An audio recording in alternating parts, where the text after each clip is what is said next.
following is a text exchange which occurred between brothers on October 2nd, 2021. 7:39 p.m.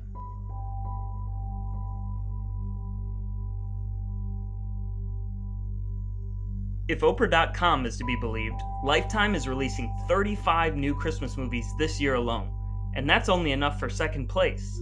The Hallmark Channel is releasing 41, including one with Leah Thompson and Christopher Lloyd.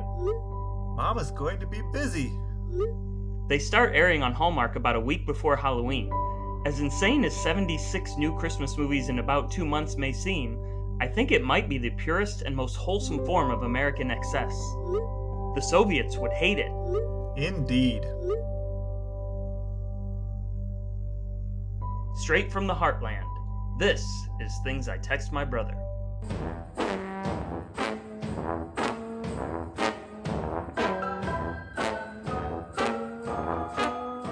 Hey folks, and welcome back to a Christmassy episode of Things I Text My Brother, a series of conversations which have taken place between the brothers Drouillard on subjects spanning the neighborhood and the globe, which will hopefully leave you smarter, kinder, and better looking. Today we're going to jump off from that dramatic reading that you just heard and discuss the topics therein. Maybe we'll talk about Winnie Cooper. Maybe we'll talk about the California Raisins. Maybe we'll talk about son-in-law, Father Frost, Stalin, mistletoe, or dopamine. But we haven't plotted an exact course because we want you to join us on that journey. That's how it works on Things I Text My Brother. I'm Geoff. This is Brad. Let's talk about our texts. But before we get all holly and jolly, we need to take a look back because it's always important to make time to cleanse ourselves of our past sins and to continue our boundless quest for self-improvement through worthless information. Thus it's time for ablutions and edification. Well, Brother Brad, I do understand that you have something for us today, but before that, I'm going to set our record for the fastest ablution that we've ever had. Are you ready for it? Ready and waiting. Back in the episode about electric scooters in the apocalypse, episode 16, a fine episode, don't you agree? Scary, but fine, yes. In that episode, I said that I had ridden an electric scooter, better known as an e-scooter, exactly one time. And only after listening back to the episode did I remember that I had actually ridden an e-scooter on 2 different occasions. What do you have to say about that? No one would have known, so why did you tell on yourself? Not only that, no one would have known and nobody would have ever cared. And they still don't. That's it for my ablution, but I understand you have something special for us today. It's the Christmas season after all. I'm going to gift our listeners with a new word. Ooh. So we have ablutions, we have edifications. We do. But sometimes our ablutions are actually edifications. What? And today I have one that is like that. So I am going to coin the phrase abludification. Abludification. You got it. Let's hear it. All right, so in episode 15, Anthems in the Evaporation of Our Enemies. Ooh, a really good episode. Also very frightening. Yes, very frightening. It was about evaporating enemies, which is encouraged, especially in the holiday season. My wife reminded me, you did a little piece there where you added, yeah, to the end of a song. Uh-huh. And I had said that I couldn't really think of anything like that. And my wife reminded me that, in fact, we taught our children how to memorize our address, which is a very important thing for children because they don't know their last names. They don't know your names. They don't know their phone numbers or your phone numbers. You got to give them something in case they get lost or stolen or whatever kids do, right? And so she taught our kids our address, and she added a mnemonic device at the end for them where they said our address, such as 322 Maple Street, Mayberry, North Carolina. Yeah! Brad, you should give your real address right now. I'm not doing it. Oh, okay. 221B Baker Street. Yeah! And so we added that in. So mnemonic devices, of course, are very useful tools for memorizing, and it's important for your children to know your address. For any new parents out there, teach your kids your address. Something that I'm going to add, which actually isn't a correction, so it's not an abludification, it's a nonsense. But I was just thinking, my theory of adding yeah to the end of songs, we should think of one Christmas song right now that we can add a yeah to. I'm going to think of my favorite unconventional Christmas song, and unfortunately, I can't remember the last line, so I'm just going to add it to the best line. I've been to Paris, London, LA. I've seen the tropical sun in my face. This Christmas we don't need to get away. Our love is like a holiday. Yeah! Michael Bolton, I just made your song better. It did work. Yeah. Do you have anything Christmassy you want to to? I don't. I was surprised you didn't pull a Bing Crosby song out, though. Nah, there's nothing that will ever compare to Our Love is Like a Holiday. So let's move on. Yeah! All right, Brother Brad, now that we've been oblutified, it's time for us to continue doing what we do best, and that is giving the gift of knowledge to our listeners. Where are we going to start today on the subject of cable Christmas movies and all of that nonsense? Before we get into cable Christmas movies, Ooh. I wanted to take a second to think about the fact that I couldn't find much about Thanksgiving movies. There's Halloween movies and specials. There's Valentine's Day ones. You can probably find some for the 4th of July. Obviously, there's a million for Christmas. But off the top of my head, I came up with Planes, Trains, and Automobiles, A Charlie Brown Thanksgiving, Son-in-Law with Pauly Shore, an underrated classic. And then You've Got Mail, which kind of spans Thanksgiving and Christmas. And I used to watch that a lot between the holidays because it was always on, but not as much anymore. You've Got Mail. What Thanksgiving special can you think of besides those? Can you think of any? I didn't have any Thanksgiving specials. Like, when you say Thanksgiving, Yeah. I automatically think of Planes, Trains, and Automobiles. It's the only one, right? But yeah, I'm right there with you on all of that. But Son-in-Law is a Thanksgiving movie, and it should be watched. And I've seen it, but I don't remember it. It's Pauly Shore at his greatest. Well, how long did that period last? Well, there's that and Biodome, right? That's about it. Okay, tell me you're from the 90s without telling me you're from the 90s, as the meme goes. Meme? Me. Hello, fellow high school students. Hello, teenagers? Fellow teenagers. Hello, fellow kids. Fellow kids? Is that what it is? I don't remember. I can see him doing it, but I can't remember. But back to your text. I was looking at the business of Hallmark movies. Mm-hmm. I was intrigued by what it all is. How many did you say Hallmark was having this year? I couldn't actually track down the original article I had read. But 41, I think you said? 41 Hallmark and 35 Lifetime, for a total of 76 between those two. Yeah. Yeah. Hallmark had 6 new holiday movies in 2010, and then they kicked into high gear in 2011 when ABC Family stopped showing the 25 Days of Christmas to change their focus on their audience, and they shifted all of the holiday movies to Hallmark. Mm-hmm. So it was 12 in 2014, then 21, then 28, then 33. And so from 2008 to 2017, they made 136 holiday movies. Jeez.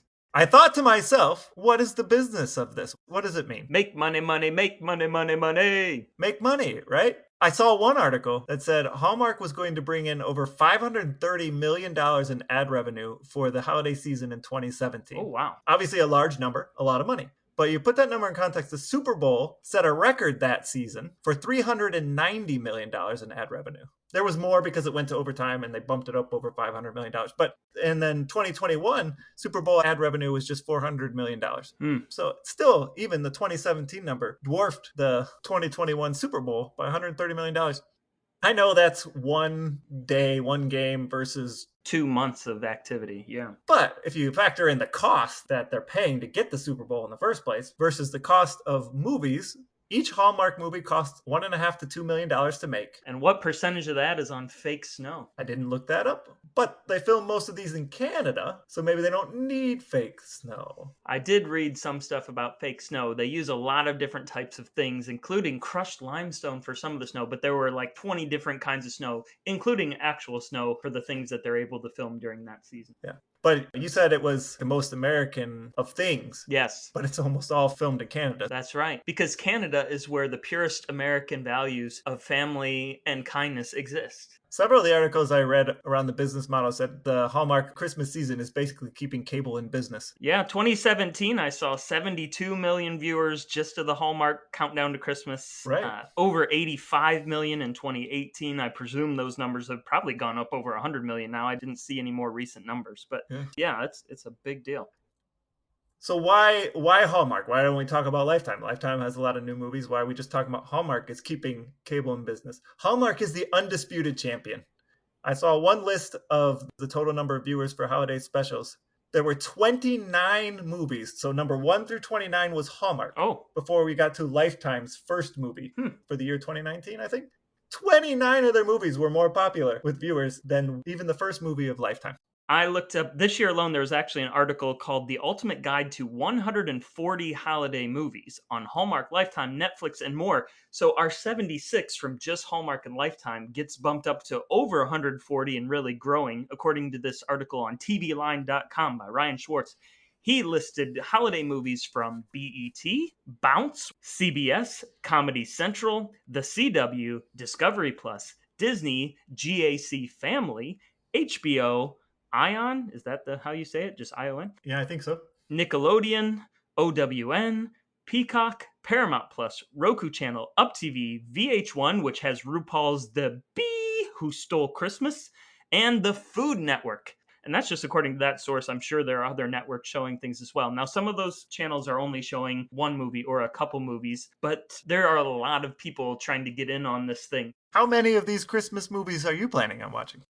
It has become my more recent holiday tradition, being a husband, but not a parent. I'm always looking to bring some tradition into my holiday season. And after moving back to the heartland a few years ago for Christmas, some of the new traditions include going out to our mother's house.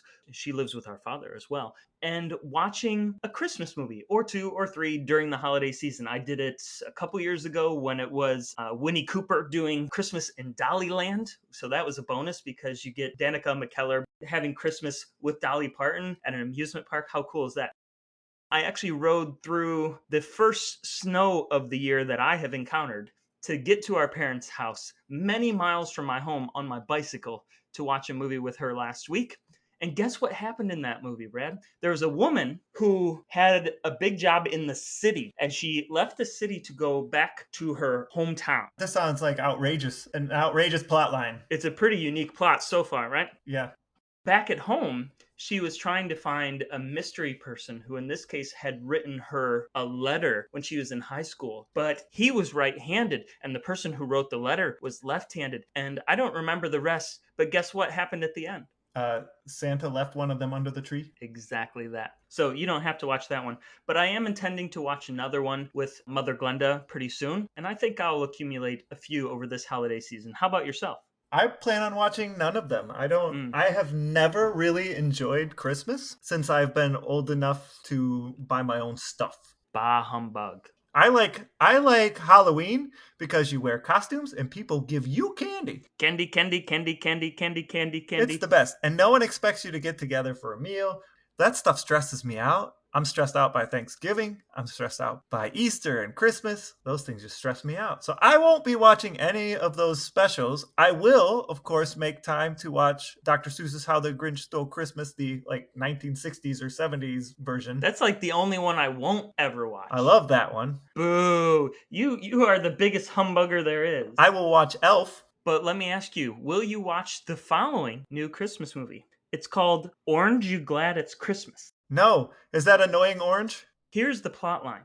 A yoked-up comedian struggles to deliver festive performances during the Christmas season until he is stranded at home and unable to get to the big city for a performance. But while he's stranded at home, he decides to perform at a Christmas gala where he meets a Dutch football player who happens to be a princess, and she teaches him the real meaning of Christmas.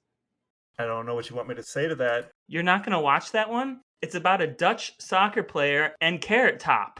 Is the Dutch soccer player Danielle van de Donk? I believe so, yeah. Because she plays for Arsenal and for the Dutch national team. Well, as long as she's in the Dutch uniform wearing her orange, that works. Now, I made up that entire plot, but I thought that you would want to watch it, and I'm disappointed that you don't. I wouldn't, but I did look up one time, and Carrot Top made a surprisingly large amount of money in his career, and good for him. I'm not surprised. He's been around for a long time, and he's collaborated with everyone and everything. Andy has a residency in Vegas. He's doing just fine. Do you know what the highest grossing Christmas movie of all time is? Ooh, so we're back to mainstream here. Home Alone. Number 2. Yeah, I don't know. Here you go. I'll give you the top 4. Yeah. How the Grinch Stole Christmas, 2018 version, made $512 million.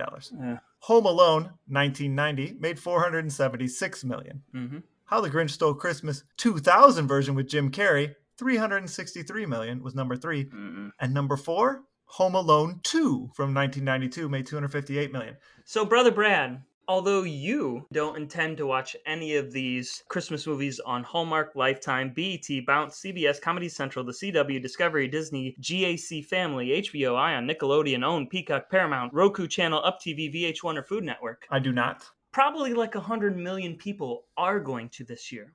And more power to them, by the way. More power to them. Why are they watching, and what are they looking for in these movies? They're looking for a stress-free, happy path. The storylines are very similar. Someone has got a problem. They meet some new people. They realize the world is more than what their problem is, and then they end up happy. If you got a problem, Hallmark will solve it. That's the pattern people are looking for. And according to an article by Caroline Bologna, Actually spelled Bologna? it's spelled Bologna. I'm assuming she pronounces it Bologna, but I don't actually know. It's called Why Do We Love Bad Christmas Movies? And it was run in December of 2020 in the Huffington Post. She talked to some marriage and family therapists, and they said exactly what you said. One therapist named Katie Morton said, "The human brain loves patterns and predictability, especially when we're stressed out. These movies also offer easy solutions to complex problems. Yes. Like, a family member has just died. The guy with the beard down the street is claiming not to be Santa Claus. You know, any of these normal problems that we deal with during the holiday season." And the New York Times, in an article that was called "How Many Christmas Movies is Too Many Christmas Movies?" by somebody named Ashley Spencer a couple of years ago, she talked to a popular culture expert from Syracuse named Robert Thompson. And he said, no matter what the state of the economy, no matter what the state of chaos or stability, there's an extraordinary appetite for simple, cheesy, unsophisticated, easy to watch programming. And all the better if it's wrapped in bunting and ribbons of Christmas.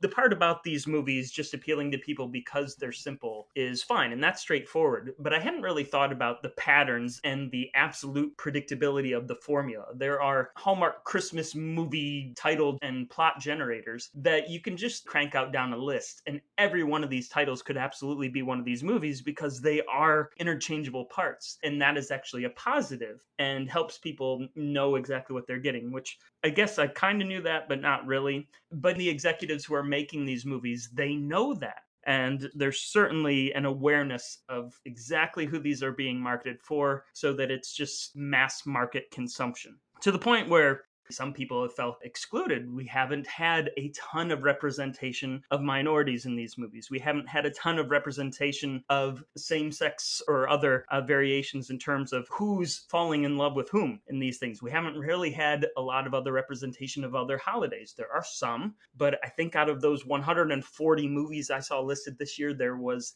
a Hanukkah movie, a single one.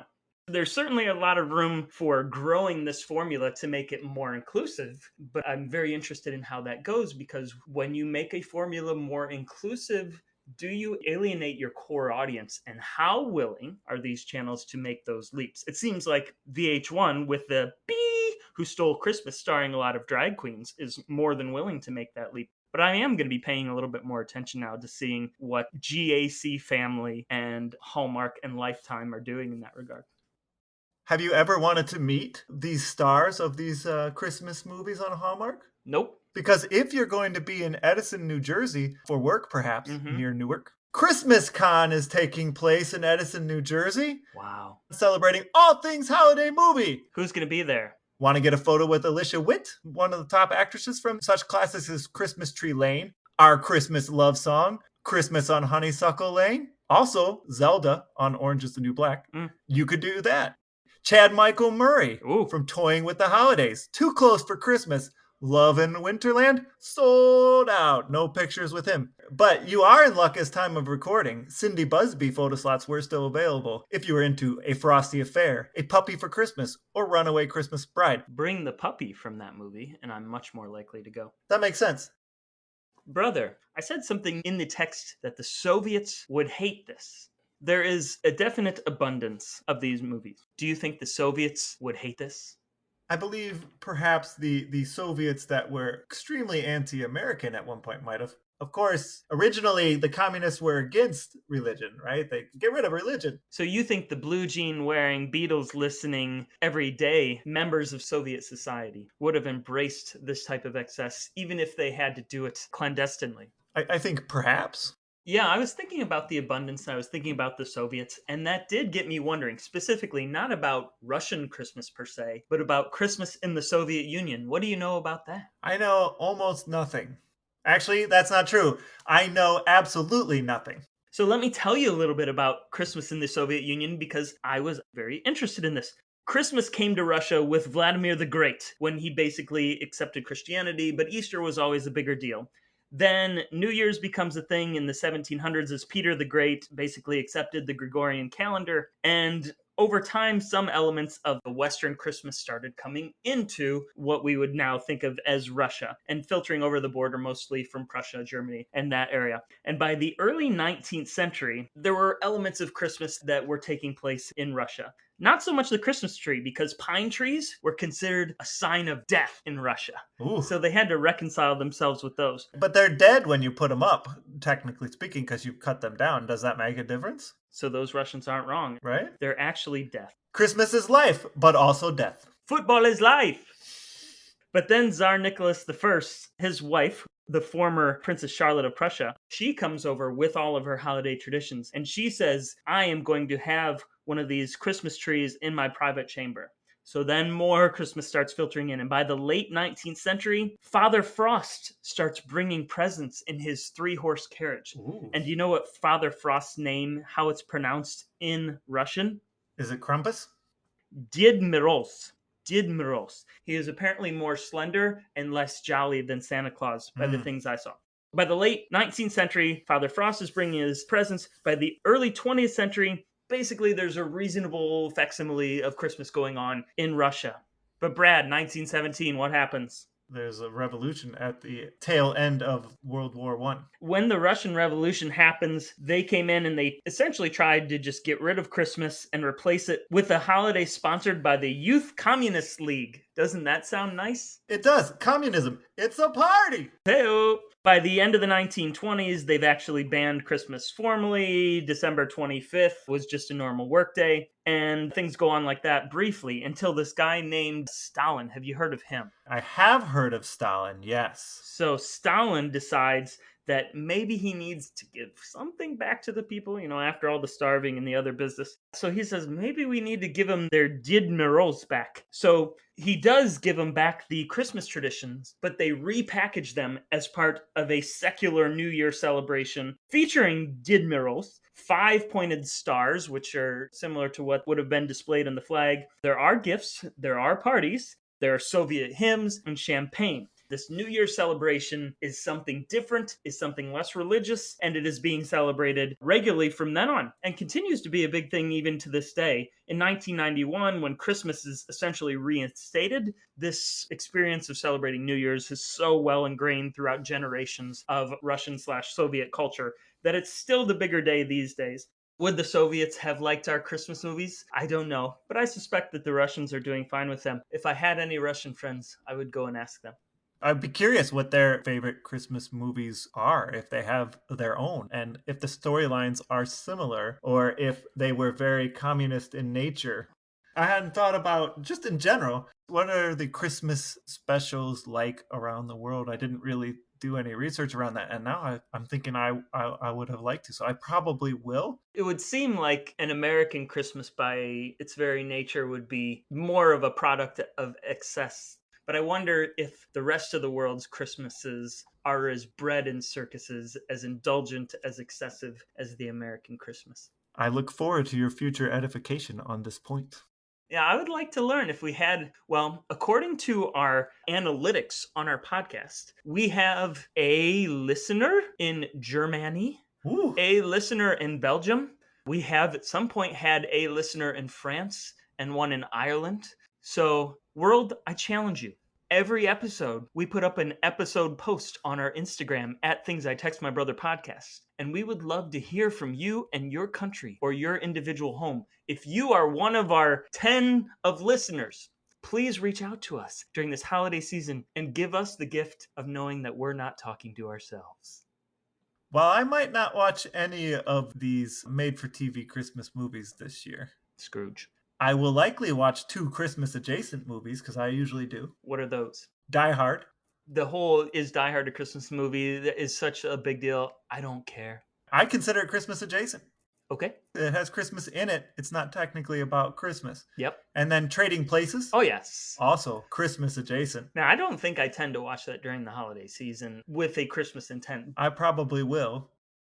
I once watched Edward Scissorhands, and that's like starts out about the snow for Christmas was being caused by him cutting up ice sculptures. Chop, chop, chop, chop, chop. And then Harry Potter, not Christmas movie, but I consider Christmas adjacent because there's Christmas in most of them, and there's magic, and I always associate Harry Potter with Christmas. I'm cool with that. But those are some that I might watch. I will not watch Gremlins, even though definitely Christmas adjacent. Yeah, Gremlins is too scary for me to go back to.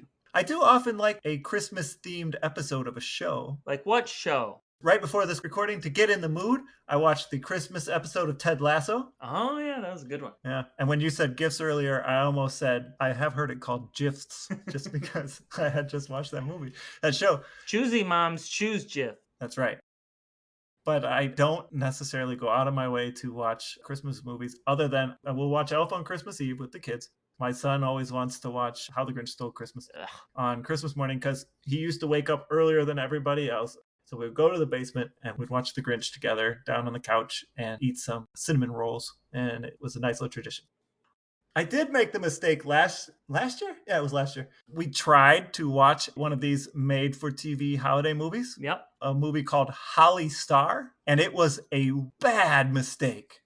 The main woman in that, similar storyline from big city, had to move back home. What? But her job, Sloane, the heroine of the movie, was a stick puppeteer. It's a Christmas movie about heroin? No, it's about stick puppeteers. It was these weird, freaky stick puppets, and it reminded me of a bad 80s movie, or like the Will Vinton's claymation Christmas special that had the California raisins in it. Like, it was super creepy, and I regretted it instantly. Merry Christmas. There was a thing in it, though, where all these Santas get together and they go on a pub crawl. Now, that's your movie.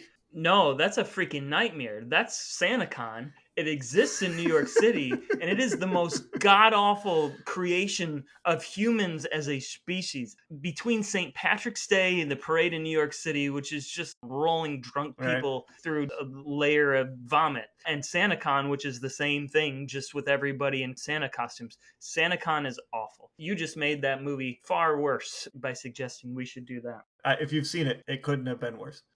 Brad, do you think that a robot could generate a good Christmas movie plot by just watching Hallmark films? If the monkeys can type Shakespeare, then a robot can write a movie at some point, sure. Infinite monkey theorem, look it up, people. Will you indulge me in letting me present you as a special holiday treat the first page of a screenplay generated by a robot? I mean, can I stop you? This is not created by me. This is by a man named... I thought it was a robot. Keaton Patty, who claims to have programmed a robot. I don't know if he actually did, or if he just said that he did and created a script. Either way, this certainly seems like an artificial intelligence script for a Christmas movie. So Keaton Patty, he tweeted this. Oh, and I found out about this in an article written by none other than Caroline Baloney. A different article. But the same Caroline Baloney. Yes.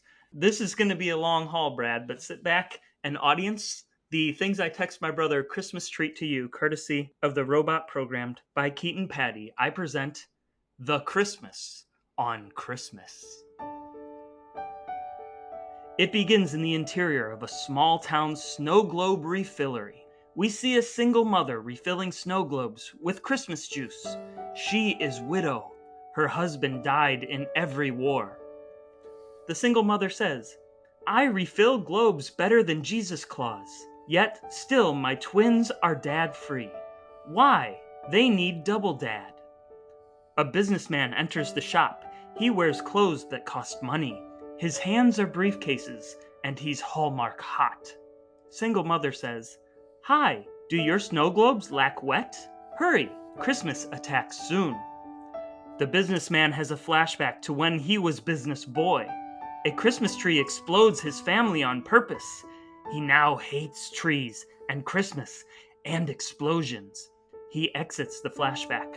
The businessman says, Shut your sound! I am from huge city. I bought your land and am turning it into an oil resort. The single mother replies, Rude behavior! This is a family business. I sell families. I am widow. My husband is now bones. Single mother points to her husband's bones in the corner of the room. They are all gift wrapped in eggnog. Businessman says, all of my wives are bones. That's America. But I must make money for my twins to live. They are prints. The single mother replies, I too own twins. Please, don't have bought my land. Christmas is today. To which the businessman replies, laughing, I bought Christmas, and now it is never, unless we go on dates. To which the mother replies, I cannot date because of a snow curse. I pray Santa helps me. But Santa cannot help. She did not know, but Santa was her husband. Santa is Bones. Bones help nobody. The end.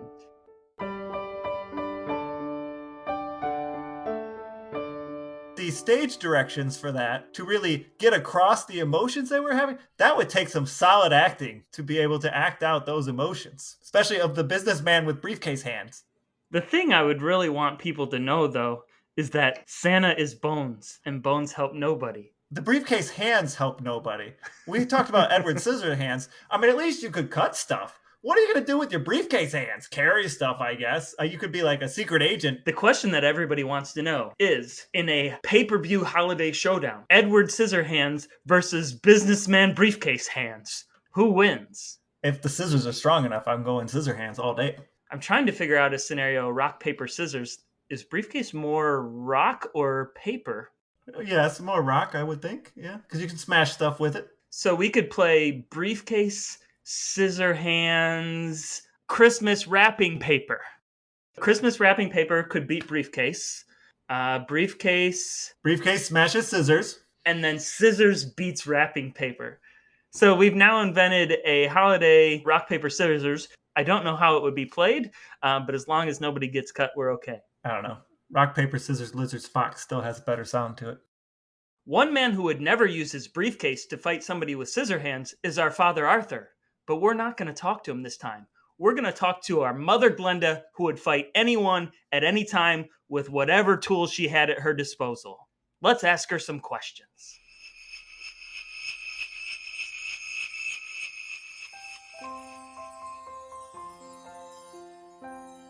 If you were to do a Christmas special starring only animals, which animal would you choose?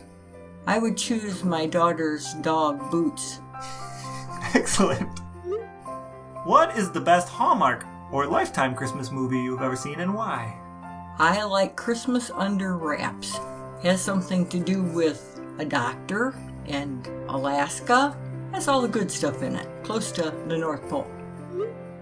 Do you have any specific memories of Christmas as an adult or a child or both that seem particularly special to you?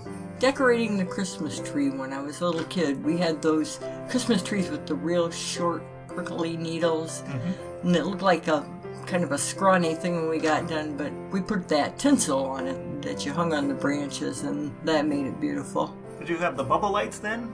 Yes, we had bubble lights as long as I can remember when I was at home. I remember for a few years we still had those when I was a kid until they all died out. Yeah. If somebody told you that the kind old bearded man who runs the struggling company at the edge of Holly's hometown was not Santa Claus, would you believe them? No. Usually the man with the white beard and the jolly disposition is Santa Claus. According to one source, the combined total of new Christmas movies between Lifetime and the Hallmark Channel this year is 76. They continue to produce new films at that rate. When will they run out of evil corporations capable of threatening Christmas? Never. It won't happen. No.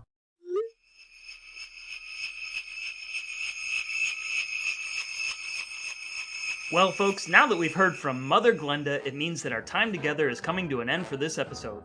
We've said just about everything we're prepared to say this Christmas about gifts and gifs, gremlins, Holly Star, Edison, New Jersey, scissor hands, briefcase hands, stick puppets, and the fact that Santa is Bones. But fear not, just as soon as we can dig back into the archives and find another gem of a text exchange, there will be another episode coming your way. In the meantime, you can head over to our Instagram page at Things I Text My Brother Podcast to tell us your Christmas memories. and to drop us a note about what you liked or what you didn't like, or to tell us about something that we got totally wrong. You may even have time to go tell a friend, an enemy, and a total stranger to give us a listen as well. If you manage to do any of that, the fraternity of Drouillards will be forever grateful.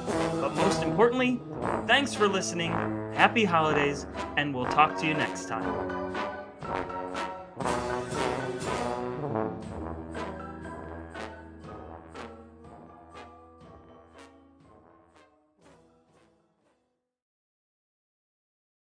I love Christmas. I love timer photos where dad doesn't get there in time. I love not wanting to help put up the Christmas tree, even though I love the Christmas tree. I love Christmas songs. I love Bing Crosby, even though he was a bad father to his family. I love going over to Grandpa's house and getting more presents. I like stockings. I like church Christmases. I met Bill Clinton, the human, at a Christmas ceremony, and I told him about Bill Clinton, the dog, and he texted me. Bill Clinton, the human, texted me on Christmas morning. What about the year that you sang the German, what was it? Silent Stille Night? Nacht. Stille Nacht. Stille Nacht. Was that with Ben or is that on your Yes, own? that was with Ben. Can you sing that song right now? Stille Nacht, heilige Nacht, alles schlaft, einsam ward, nur der Straße hoch heilige Paar, something, loka Gefahr. Schlaf in himmlische Scheiden, reizen allen schleffen Tagen. Nein! Ich will. Yeah, Beautiful. so those words were not correct, but that's what I remember them to be. Did Father Art electrocute himself at Christmas? He did. The Christmas season. It was Christmas season. It's the holiday season, so hoop-de-doop and hickory-dock, Father Art's gonna electrocute himself. Yeah!